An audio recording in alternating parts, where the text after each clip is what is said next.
Good morning, everybody. Hopefully you had a wonderful weekend, a hot weekend probably for a lot of us. So last week's 5Q tape breakdown was the dangers of putting the client into your stories. Guys, what is the danger of putting clients into your stories? Why do we avoid that?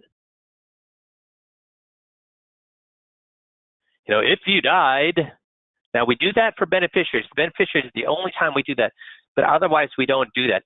If your stocks went down, why don't we do that? Why don't we say if your stocks went down? What's their knee-jerk reaction when you say if your stocks go down? Can somebody else's stocks go down? Yes. Can their stocks go down? No. That's right, Nick. They get defensive. So this is a good illustration of why we don't want to do those things. So be cognizant of that. Stock market legend who called 3 financial bubbles says this is one is the real McCoy. This is crazy stuff. And the chutzpah to involved is having the bubble at this time of massive economic and financial uncertainty is substantial, said Jeremy Graham. My confidence is rising quite rapidly that this is in fact becoming the 4th real McCoy bubble of my investment career. The great bubbles can go on for a long time and inflict a lot of pain, but at least I think we know that we're in one. And the chutzpah involved in a bubble at this time of massive economic and financial certainty is substantial. Grantham painted a very dire picture of the investment landscape in the U.S., suggesting that rampant trading of out-of-work investors is speculative fervor. Guys, have you been following this story on Robinhood and the Instagram CEO, and they all, or not Instagram, Barstool Sports CEO, they all think they're what? Have you been following this? Nobody's been following this. Guys, this is your job. This is your job to understand what's going on in it. There are thousands and thousands and thousands of day traders now. All these guys that were laid off or not laid, were laid off or whatever. But guess what? They're all doing now. They're all trading day traders. They've all become day traders. And here's an example of what happened. He painted a very dire picture of the investment landscape in the U.S., suggesting that rampant trading by out-of-work investors, speculative fervor around bankrupt companies, including car rental company Hertz, reflects a market that may be the most bubble-licious he's ever seen. Because they all think, I mean, have you seen, does somebody please tell me the quote that the Barstool Sports CEO said about Warren Buffett? He said, Warren Buffett's an idiot. I'm a genius. Guys, so Warren Buffett's been doing this for how many years and has beaten the market for how many years? And this guy beat the market for 6 months, and he thinks what? And so what happens when the cab driver starts giving you, or your Uber driver starts giving you stock tips? What do we know when idiots start giving you stock tips and telling you that they got it figured out? It is a rally without precedent, he told CNBC, that the run-up comes amid a period in which U.S. economic health is at a low point. So we're getting a run-up in the stock market. Guys, where is the economy right now? With millions of people out of work, bankruptcies are likely to continue to rise due to a slowdown in business activity and closures that have come in the aftermath of lockdowns, implemented to curb spread. And luckily, we're out of the lockdowns, right, guys? What's happened to our lockdowns? Yeah, not so much. The investment expert noted that the monetary stimulus of the Federal Reserve, whose balance sheet has jumped from $4 trillion to $7.2 trillion in debt, and the efforts from the government to help the average Americans has been the factor that helped boost it. The only reason the market is where it's at right now is why, guys? There's only one reason. Why is that? Because the U.S. government has been doing what? Printing money.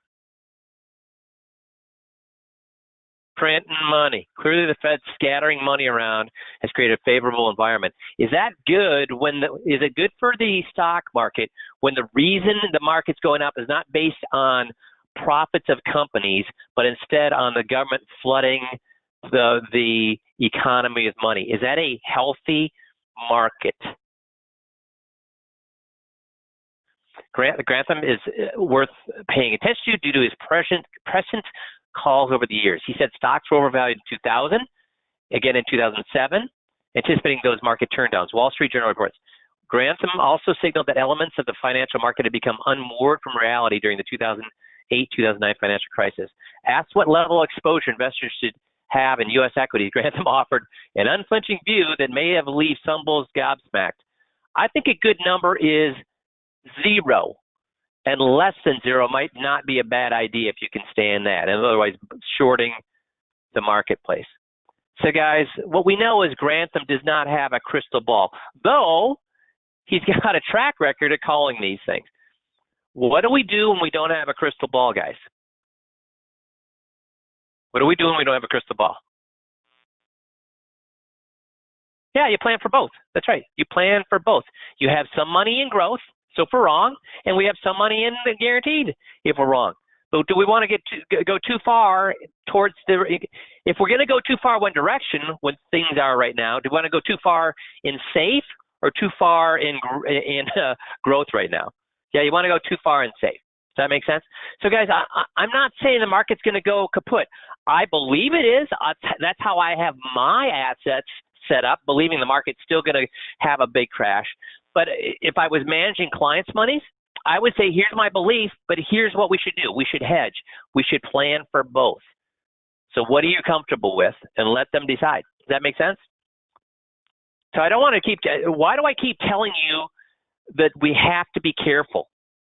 Because we're managing other people's monies, and these other people's monies, these people we're working with, can they afford a huge gobsmack?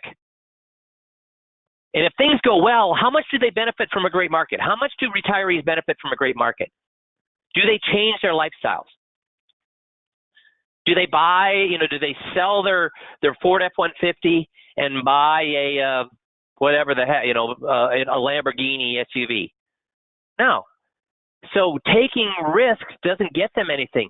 If the things go well, it doesn't change your lifestyle at all. If things go poorly, does that change your lifestyle? Yeah, I don't know if you saw this. This is a great indication. There was a day trader who there's a day trader, young guy, 28 years old, I think, who misread his Robinhood account. If you don't know what a Robinhood account is, again, these are things you need to know, guys. He misread his Robinhood account that showed that because he was in these day trading and he was buying options, it showed that he was down $560,000. Guess what he did? Yeah, Britta knows. Yeah, he committed suicide. Guys, if he was up $560,000, what would he have done? Would that have changed his life? Can anybody retire on $560,000? So we have to help our clients avoid risk. Mark, you can retire on $560,000?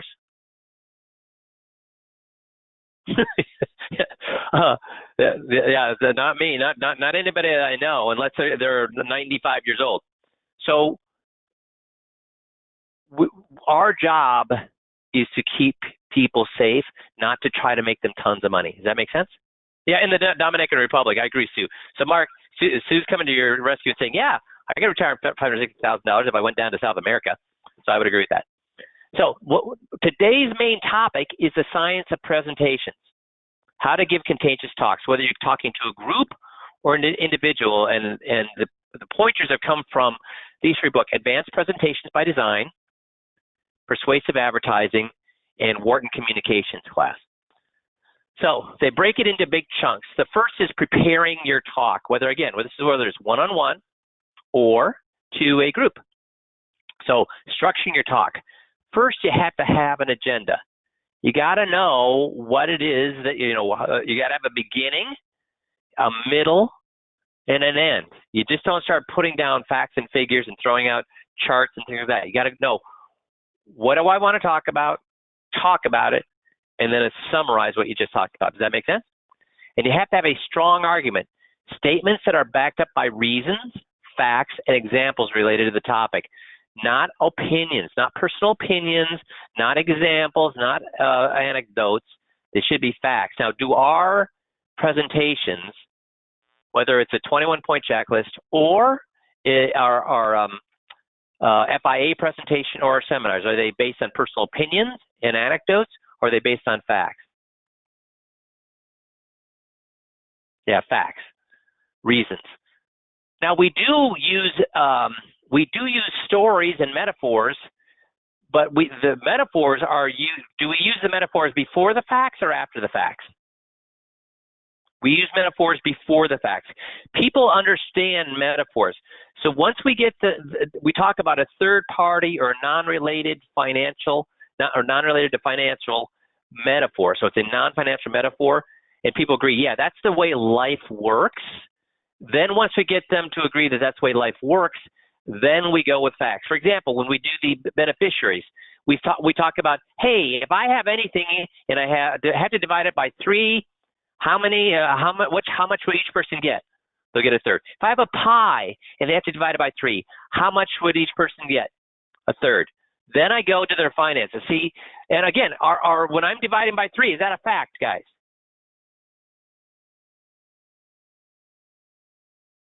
Yeah. Yeah. And so now, but I do those non-financial things before I get into, if they agree that anything divided by 3 is 1/3 each, a pie divided by 3 is 1/3 each, can they deny that the beneficiaries that each beneficiary would get? See, so that's what we use facts and figures, but we do it in a very specific way. We get them to agree to non-financial facts before we go into the facts. That's what we always try to do. If we only discuss disadvantages of eating sweets, we have not balanced our argument. So do we do this, guys? And every single of the 21 points, what's the first thing that we do with whatever point? For titling, what's the first thing that we do? For titling, what's the first thing we do? For beneficiaries, what's the first thing we do? We say, oh, you got your beneficiaries right. You got half going to you and half going to your spouse. You have it so that if you die, it goes to your spouse. That's absolutely good. That's great. Hey, you've got to go to your kids equally. That's great. Or when for titling, you've got it with joint survivorship. That's great. Oh, you've got 15 funds. You're diversified. That's great. Diversification is great. So what's the first thing we do with each of the 21 things? We tell them that everything they're doing is terrible, or we always start out with, hey, what you're doing is good. We always start out with good. Does that make sense? We want to balance our opinions. Because if we tell them what they're doing is good, can we then go ahead and tell them that there are improvements there? Yes, we can. And again, this is validated by science. You can lead a horse to water, but you can't make him drink. Use indirect conclusions for new conclusions. So a new conclusion, guys, their guy is screwing them. Is that a new conclusion to them? Because when they woke up in the morning, they thought, what? Their guy was terrific, right? Or with a Social Security seminar, do they think they're getting all that they want from seven? They think they're utilizing everything Social Security offers them. Yeah, see, they always. So you have to go indirect. But let's talk about the 21-point checklist. The non-financial things. What we do is say, hey, why do I cover these things? Why do I cover the legal things? Because if I didn't cover these legal things, what kind of advisor would I be? Why do I cover the medical things? If I didn't cover these things, what kind of advisor would I be? What kind of an advisor would I be?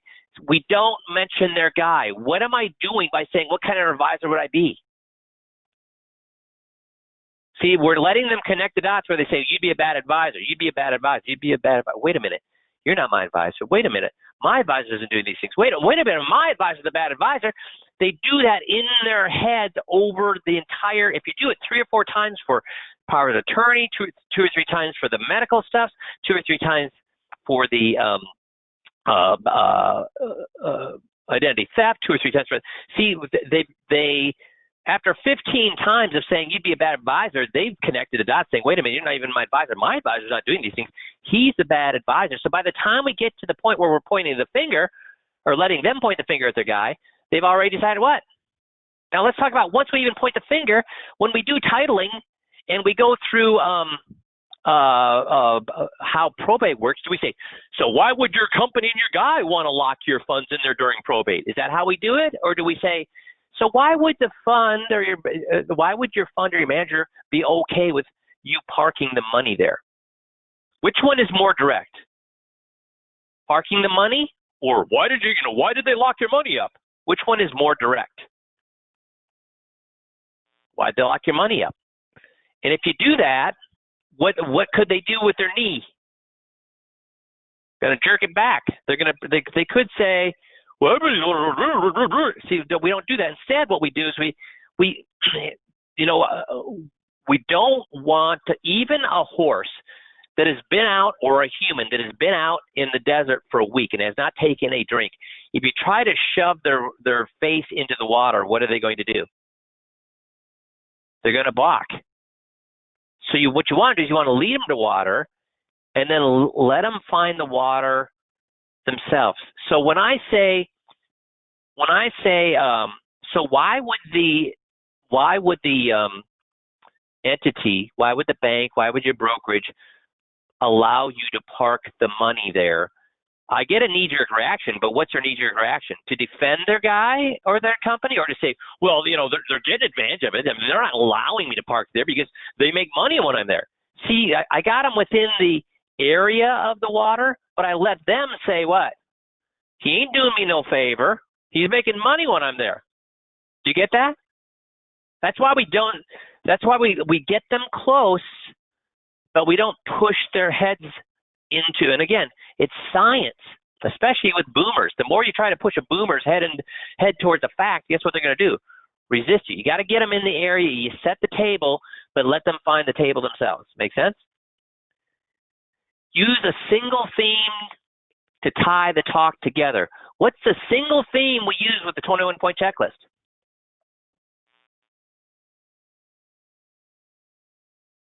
Their advisor. Good job, guys. Their advisor. What about their advisor?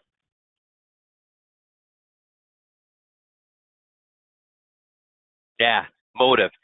He's withholding information that's putting him in a better position and you in a worse position. That's the whole theme. For taxes, what's the whole theme? Your whole theme for taxes should be that the tax system is set up to help or to screw retirees. Because if all you do is go in there with a bunch of facts about retirees, guess what you get? Nothing. When you go in there and you tie everything together that the system is set up against to hurt you, the system is set up to take advantage of you, guess what? Then they want to change. You got to change. Giving people facts is not going to go anywhere. You got to have a single theme that your whole presentation revolves around, and then you better evaluate, is that theme a theme that's going to get them to take action? And guys, if they have to think about taking action, guess what they're not going to do? They have to think about taking action, weigh the pros and the cons of what are they not going to do. That's right, Mark. What are they not going to do? They're not going to move. So Jeff, what does science tell us about when people have to make a difficult decision? Yeah, that's something we talked about, that book, Predictably Irrational. If you have to make a difficult decision, that's why defaults are so powerful. We don't know what to do, so we just go ahead with whatever was picked for us. I don't know what to do. I'm just going to leave it the way it is. I don't know what to do. I'm just going to, whatever the 401k company says I should do, that's what I'm going to do. We can't make hard decisions. So there is enough people that will make that hard decision that we think we're successful, right? But is that the majority of people or the minority of people? Yeah, and it turns out that there really aren't those people. When you look at those people, there's something in the background going on. So we say, oh, no, it worked one time, but what we didn't realize is, oh, they just moved from Minnesota to Arizona. What was happening in the background, unbeknownst to me, is they decided, I can't stay with my guy in Minnesota. That's too far away. I want somebody local. Or yep. It turns out that there's something like that in their life. They've already made the decision. They're making a change. Yeah, that they decided, okay, this is easy. He's too far away. I got to find somebody. Or, oh, this is easy. My company says I can't leave the money there. I got to find somebody or find some place.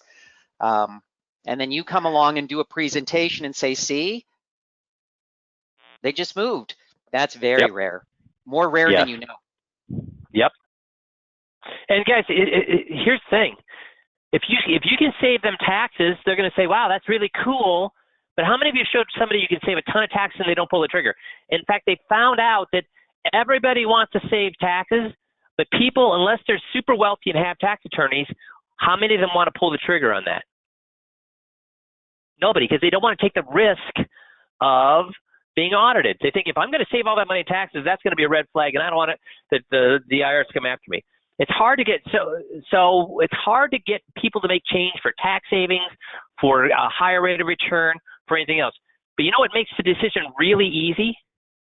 Because guys, if you lower their taxes or you give them a higher rate of return, how much does that change their lifestyle? We just talked about how much is that going to change their lifestyle? Not at all. On the other hand, if they make the changes that you're recommending and they find out too late that you were not right, or that you were screwing them and they misjudged you, then what could happen to them? So that's what's going on in the back of their head. So there's only one thing that makes the decision easy. What makes the decision easy for them? Yes, that's right, Bob. If my advisor's screwing me, is that a hard decision for them to make? I'm leaving him. Yeah, does that make sense? Now, preparation is the key. So once you've got your presentation locked in, and again, we've given you the presentation, whether it's a 21-point checklist or a seminar or an FI presentation, we've given you that seminar. You don't even need the preparation. But do you see, have we obeyed all of these things in our presentations that we give you? Yes, we did. That's how we do that. Now, preparation is the key, which means you got to rehearse out loud. All three of these books said you got to rehearse out loud. What does rehearsing in your head do for you? None. Rehearse out loud. Because until you do out loud, you don't know how long you're going to take. You don't know where you're going to stumble around words. You got to do it out loud. Dress like a grown-up. So that means, guys, I talk about this probably twice a year because it's so dang important. I've seen way too many advisors that either, number one, if they wear dress shoes, their dress shoes are scuffed to hell. They look like they've hiked through the Appalachian Trail in their dress shoes, or they're wearing tennis shoes. Should you be wearing scuffed dress shoes or tennis shoes when you're working with clients? Now, you don't need to get dressed in a three-piece suit, but look professional. Would you go on to a bank asking for a big loan dressed like you are? That's what you need to be asking yourself. So dress like a grown man. Give yourself plenty of time and take it easy. The saddest tapes I listen to are tapes where a guy nails it. He's got the client in the palm of his hand, and then all of a sudden in the last 20 minutes, it goes off the rails. Guess why it went off the rails? They rushed, right, Nick? They rushed. And I say, dude, all that hard work you put in for the first hour and a half went down the tubes because you rushed the last 20 minutes. Guys, if you rush the last 20 minutes, it's done. So why do you want to rehearse? So you know you can get things done in what? Time. Don't run out of time, because when you run out of time, you rush the end.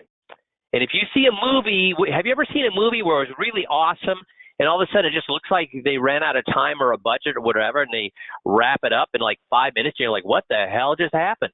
What, they run out of money? How does it leave you feeling when you watch a movie like that? What is the most important part of the presentation? I don't care if it's a one-on-one or a group presentation. What is the most important part of the presentation? The climax, the close, the climax. That's got to be your best part, not your rushed part. Make sense? Now, when you're presenting the talk, make sure you go in there with purpose. Follow a structure. And do we give you a structure for all of your presentations? Yes, these are built in. Provide support for each point. Do we provide support and proof for each of our points? Yes. Use visuals. Do we use visuals? Yes. Now here's the thing.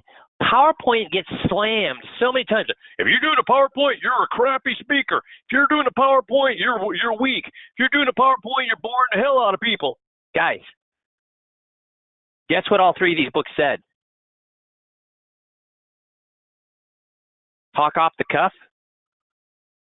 What did all these people do? Say. Hell, if you watch TED Talks, what are TED Talks? You got a few people who do talk off the cuff. How many people are talented enough? But keep in mind too, how long is a TED Talk? Yeah, 18 minutes. That's right. You can, if you're good enough, you can do it. But guess how many people are good enough to do that? I'm not. So use a PowerPoint. The thing is about PowerPoint, though, is make sure what? That it's the primary thing, or it backs up what your point, what it backs up you. Yeah, it's secondary. It backs you up. But PowerPoints are good because do people learn? How much could you remember if you went to school where you could only hear what the teacher was saying, but you couldn't see what the teacher was saying? Could you imagine trying to learn math just by listening? How hard would that be? I mean, maybe you could learn history that way. Yeah, hear, see, do. That's right, David. Hear, see, do. So our brains are built. What are our brains? Do we have the nose of a bloodhound? No. Do we have the ears of a fox? No. What's the one sense that we have that can beat a lot of animals? Visual. Our brains are built for sight. So having something they can follow makes a lot of sense. But always keep your visuals simple for easy readability and audience. I mean, what is the if you're going to pick for the new FIA presentation, what's the worst slide in there? I mean, we have to have it in there. But what's the worst slide in there in that new FIA presentation?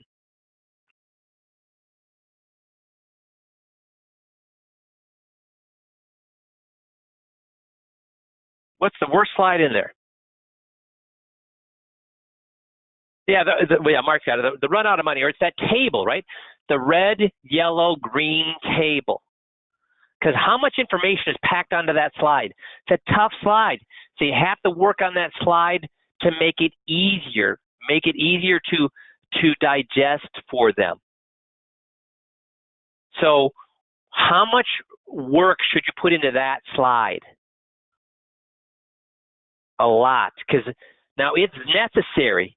It is very necessary because, first of all, it's valid data on why they need to have a diversified portfolio and they should not be taking a lot of risks right now.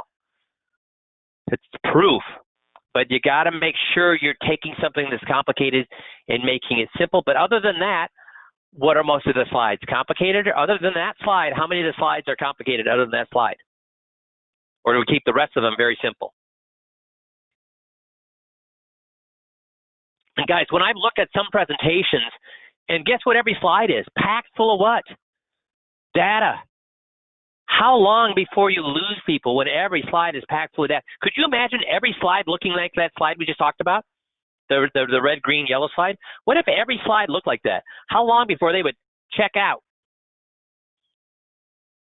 And how many seminars have you seen that are actually like that? Don't do that. Don't do that. They also said use color for meaning. Let's go right back to that chart. We basically break that complicated chart into what? Red is bad, green is good, and yellow is to be very, very careful. So do we use colors to make that complicated chart easier? Yes, red, green, yellow. Now, when you're speaking, here's something that's interesting. I get asked this a lot, especially for seminars, but even for one-on-one presentations. If you've got a partner, father, son, husband, wife, junior, senior, if you've got two people, and one is an expert on one thing and one is an expert on another thing, should they both speak?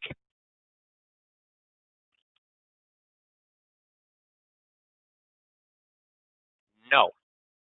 Only use one presenter. And I've told people this over and over and over again.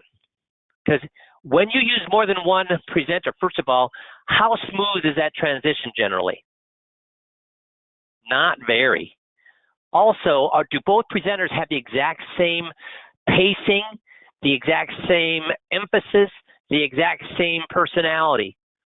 So remember, we said the most important part of the presentation is the what? The end, the climax. So if you all of a sudden change the point of view in the middle, what's happened to all that buildup?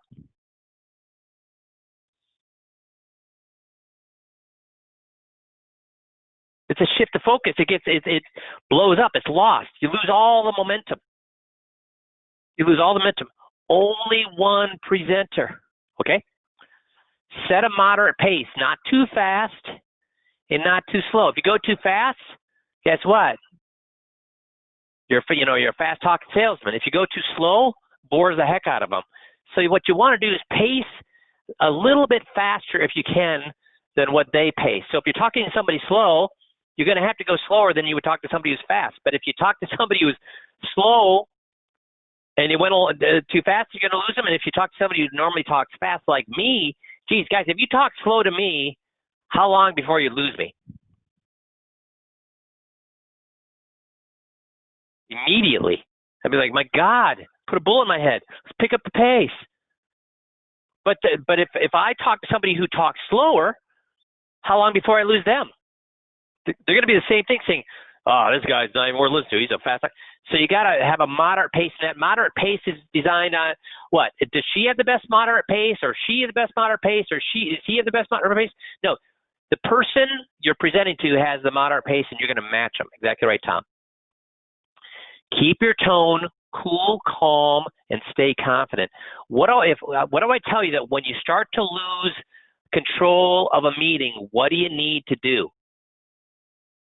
When a client gets irritated because whatever mistake you made, that's right, guys. Nick, Ron, Kevin, slow down. Because that's a time that you do want to slow down. Because how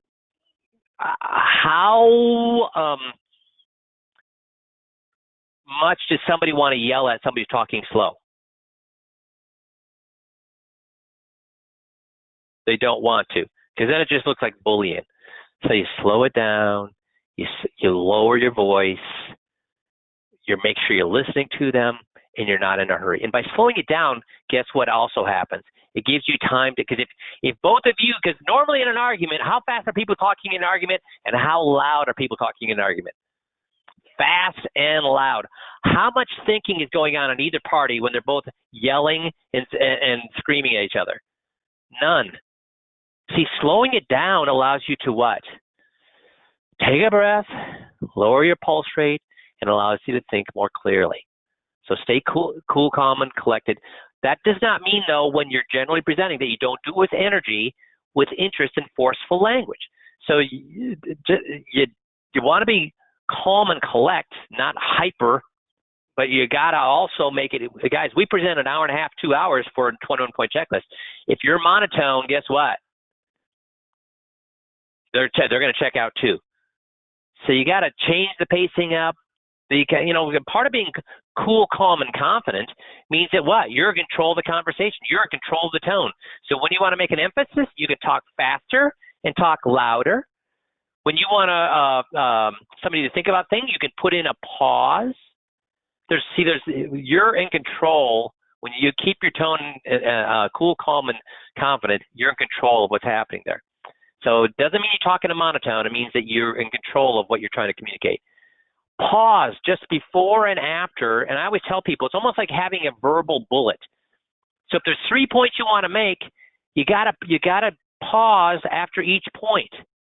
Like, hey, don't tell, sell, preach, or teach. No, I say don't tell, don't sell, don't preach, and don't teach. What's the difference there? Don't tell, sell, preach, or teach. Don't tell, don't sell, don't preach, don't teach. What's the difference there?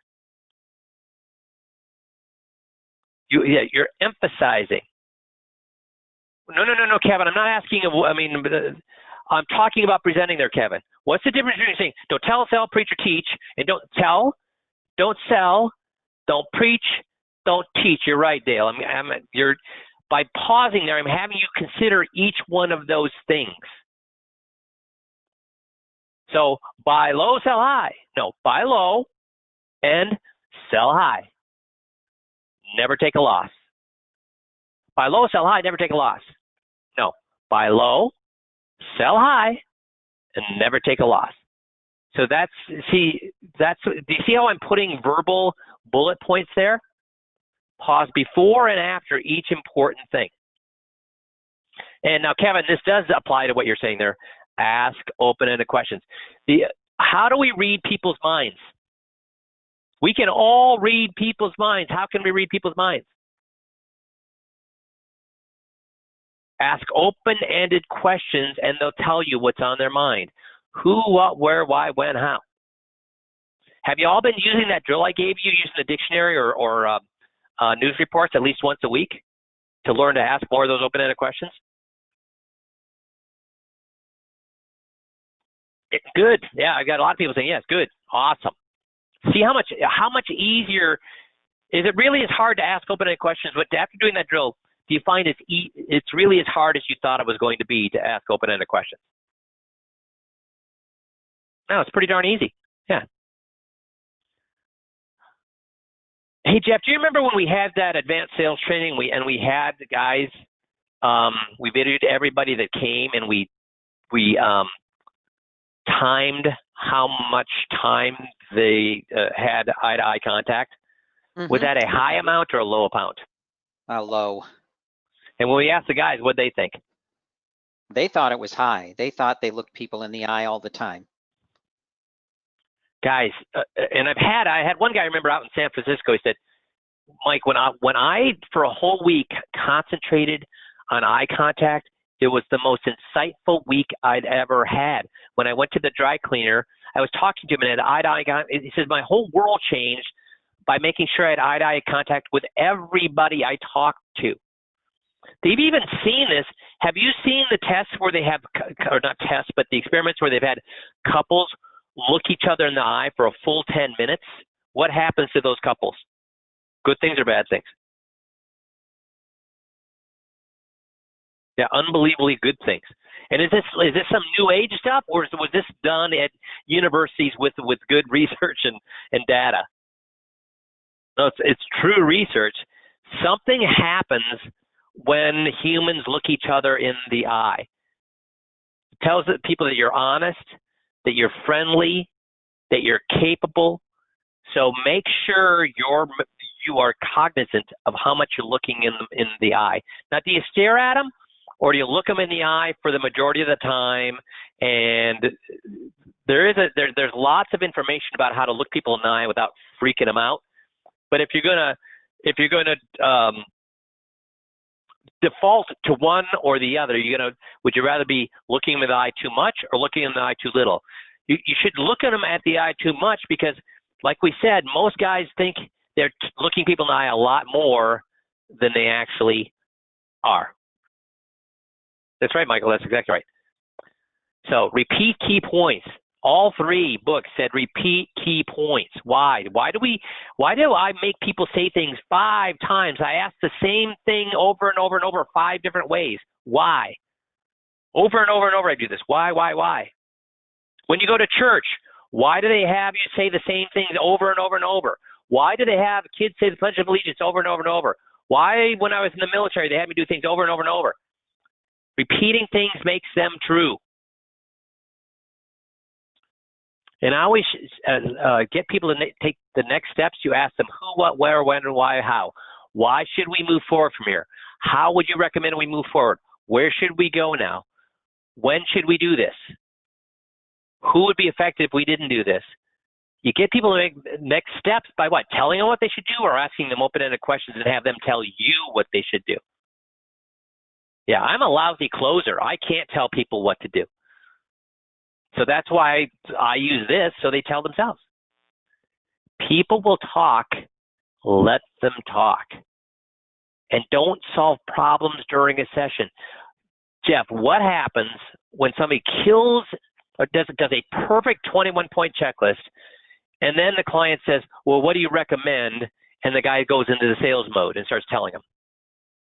Yeah, that's usually the fastest way to kill any momentum that you have. Because the momentum we're looking for at the end of a 21, guys, is what? What are we looking for at the end of a 21? What's the purpose of a 21-point checklist?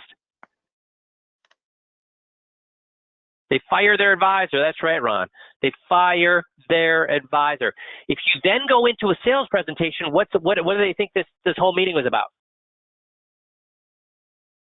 Now they're basing their decision based on leaving their advisor, or basing their decision on whether they like what you sell or not. And guys, can you sell something in a 10-minute commercial? Because remember, they've already been there for an hour and a half, 2 hours. Or do they want you to spend another hour there with them, telling them what you're going to recommend? No. So you're going to give them a shortcut, and that shortcut is going to make them decide what? Oh shoot, I don't think I like what he's presenting. So guys, we want them leaving, driving home, thinking what? That SOB I'm working with, I can't wait to get rid of him. Or do we want them going home thinking, I don't really know if I think that thing he's talking about is something I'd want to do. What do you want them thinking when they go home? Yeah, the SOB. So don't solve problems during the session. When they want to know what to do at the end of that meeting, what do you say? Well, remember we talked about at the beginning of the meeting, this is about solutions or not about solutions? Because do I know, coming into this meeting, did I know what you like? Did I know what you didn't like? And if I had a sales presentation for you, that means that I was making assumptions, right? I was assuming I knew what was in your head. I had no clue. So until you told me, now I have a better understanding of what you do like and what you don't like. Now that I have that information, guess what I can go back and do? I can go back and tailor a solution for you. What sounds more professional, that? Or, oh, well, let me show you what I do. Blah, blah, blah. All my clients, blah, blah, blah, blah, blah, blah, blah. Which one is more professional? Saying, hey, this was not about, I didn't come here prepared to sell you something. This was a disclosure meeting to find out what you did and did not like about what your current situation. Now that I have that information, I can go back and tailor a solution. Or do you want me to just pull something off the shelf? I mean, I can just pull something off the shelf. You want me to tell you something? Or did you want a tailored solution? What's everybody going to say? They want a tailored solution. And then we want to summarize the information that we've presented. So guys, all three books said we should summarize. Do you summarize after a 21-point checklist meeting? What are you supposed to do at the end? Go through all 21 things backwards in reverse. Yes, you don't spend as much time, but you still do that going backwards. And then the secret to closing a sale is what? Don't close it. Let them close you. And then afterwards, you got to send them a summary via email, letter, or whatever you want to do, the summary and the action steps. Because what does that say about you when you send them a summary and the action steps when they, the next day? What does that say about you? That's right, you're a professional. And then, guys, as things, Missy, can you kind of talk about what we did with people to make sure they realize that, because when they're moving all their money, guys, are they nervous? When they're moving from one advisor to another and one account to another, do they get nervous about their entire life savings moving around in Etherville, in the Ethernet? Yes, very. So Missy, how did we deal with that? Yeah, so Mike, after Mike got done doing the full sales, then he would bring, and they had committed to what they were going to move, and we had decided on a product. He would bring me in the office, and we would kind of just talk through it as a group. And then they would come back for a scheduled appointment with me to sit down and do all of the paperwork after all of the paperwork was all prepared. And that gave them kind of, and Mike wasn't in that meeting, he was meeting with other clients during that time. And so that would give them an opportunity to kind of reconfirm, and they always re-asked me, do you think that this is a good idea? Are we doing the right thing? And, of course they were doing the right thing, and I would just, revalidate it again. And that's all they wanted. They just wanted validation from another party. So yeah. And then did we have a complicated a flow chart or a simple flow chart about what we were doing with their money? What account was going where? Yep, where it came from, how much it was, what the account was that the account number that they came from, and where it was going to. And then that way they could track very easily, we're moving from this account to this account, and we did that for every piece of business that new business. Verbally or a flow chart? A flow chart on top of each one of their contracts. Yep. Easy flow chart, guys. And then did we, as the movie, the money always moved to the next day, right? Or did it take 3-4 weeks sometimes? What did we do during those 3 or 4 weeks? Silence until the money moved, or what do we do every week?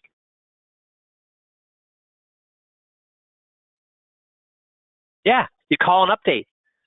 There's nothing that irritates me. I've bought and sold 8 houses in the last 30 years.